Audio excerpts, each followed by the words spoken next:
y eso los volvió cristianos. Y cuando tú lees el Apocalipsis, dice, esta es una gran multitud que murieron, son los mártires, son los que torturaron, son los que murieron por la fe. ¡Wow! Eso es impresionante.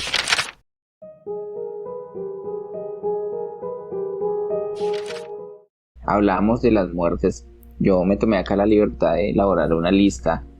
La más conocida era la crucifixión, otros eran quemados vivos, quemados en hoguera prácticamente, hacían pilas completas de personas y les prendían fuego, los que eran lanzados a las bestias. Pero miremos una por una, tratemos de poderla explicar lo mejor posible para que nuestra audiencia pueda entender qué es eso, porque una cosa es yo decir, no, fueron quemados vivos, pero otra cosa es tratar de dar detalle por detalle, o sea, qué es que te capturen, que te apresen, que capturen a tus hijos, que capturen a tu esposa, que te amarren y te empiecen a decir te vamos a quemar y se empiecen a burlar de ti y te vamos a quemar y te empiezan una tortura psicológica hasta el punto que empiezas a ver cómo empiezan a armar las maderas, empiezan a poner los palos y te colocan encima. O sea, vamos despacio para entender qué fue eso. Y cuando tú estás ahí encima, empiezas a ver cómo empieza todo a arder. Y no solo tú, sino los tuyos, los que tú amas. Estamos hablando que era gente barbárica la que hacía eso. Que su intención no era matarlos, porque si su intención hubiese sido matarlos, simplemente una muerte limpia y chao. No, su intención era torturarlos. Y, oye, qué curioso. ¿Te acuerdas que en la Santísima Inquisición la política de esta iglesia era torturar hasta la muerte? Y nacieron las formas más ordinarias y horribles de tortura que se hayan podido inventar. ¿Cómo una iglesia de un Dios que ama se le ocurre hacer estas cosas? Entonces, vamos despacio, mi querido, ahí porque te emocionas y corres.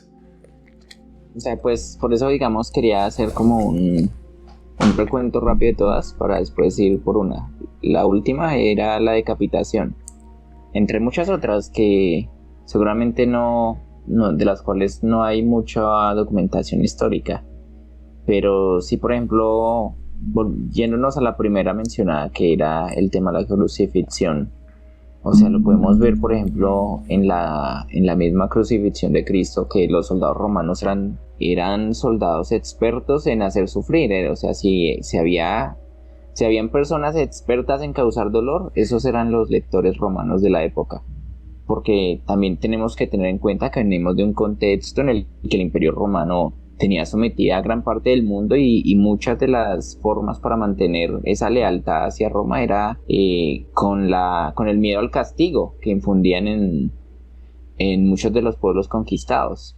Entonces, por ejemplo, la crucifixión, que fue una de las más utilizadas, de hecho, Pedro, el apóstol Pedro, ahorita vamos a mencionar más adelante exactamente cómo lo vieron cada uno, pero por ejemplo el apóstol Pedro se sabe que murió crucificado de cabeza. Entonces, sí, ¿por nada qué? más esa es una de las muertes que es más, se considera una de las muertes más dolorosas y agónicas de la que se pueda tener registro, porque no mata a la persona de una vez, pero sí la somete a un dolor inimaginable, partiendo de que muchos de los crucificados eran primero azotados.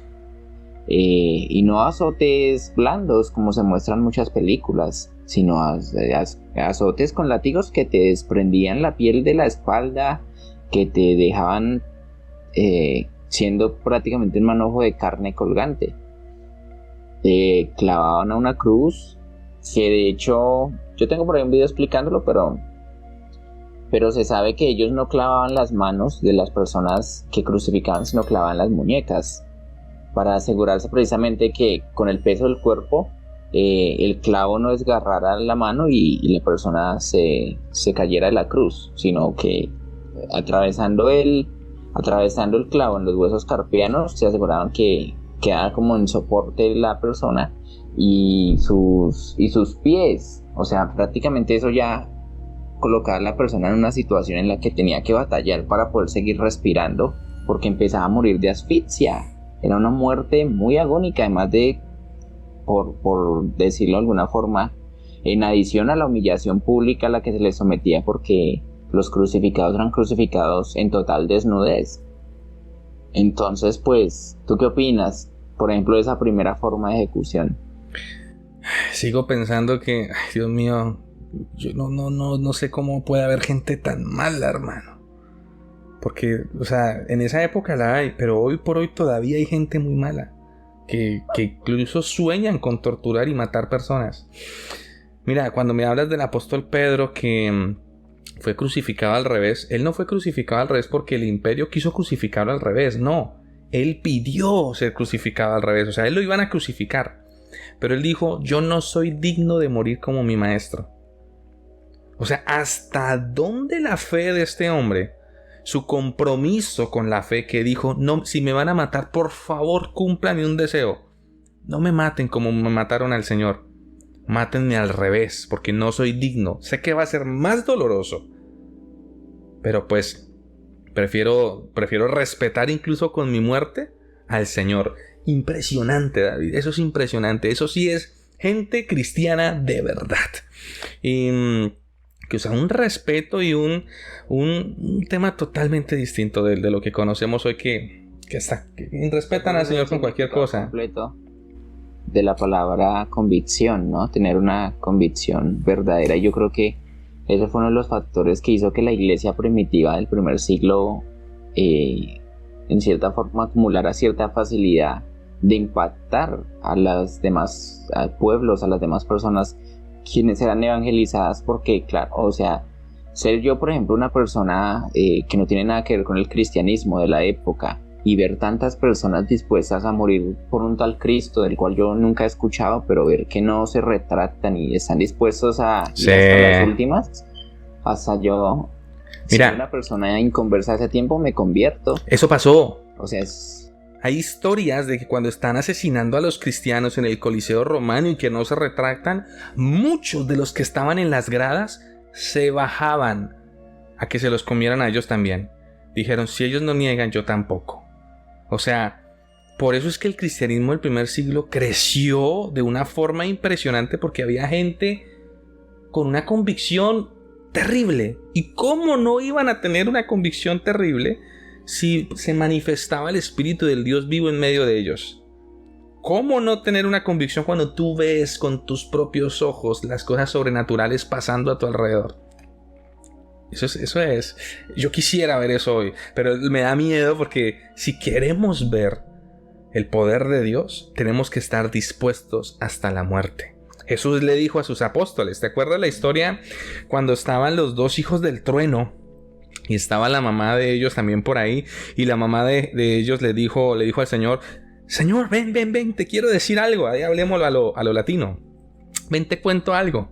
Y le dijo, cuéntame, mujer, ¿qué quieres conmigo? Por favor, te pido, prométemelo. Hagamos una promesa aquí, yo sé que tú no dices mentiras. Que uno de mis hijos se siente a tu derecha en tu reino y el otro se siente a tu izquierda. Ah, esta mujer... pila, ¿no? Ella dijo, aquí les consigo puesto político, bueno, a los chinos. Asegurando el futuro de los chinos. Claro. Y entonces el Señor la miró y le dijo, les preguntó a ellos, ¿están dispuestos a beber de la copa que yo voy a beber? Y ellos dijeron, sí. No tenían ni idea de lo que iba a pasar. Y ellos dijeron, ok, pues yo les aseguro que van a beber de la copa que yo voy a beber. Pero el que se siente uno a mi derecha o el otro a mi izquierda no depende de mí, depende de mi Padre. Y tal cual como lo dijo el Señor Jesús, todos sus discípulos bebieron de la copa de muerte y sufrimiento que el Maestro bebió. No, es que no se refería a esa copa. Y entonces, ¿a qué copa se refería cuando estaba en el monte sudando como gotas de sangre y en su oración le dijo al Señor, Padre, si puedes, pasa de mí esta copa? Se refería a la copa de sufrimiento que venía después. Entonces, interesante, la gran mayoría de cristianos del primer siglo bebieron de la copa del Señor.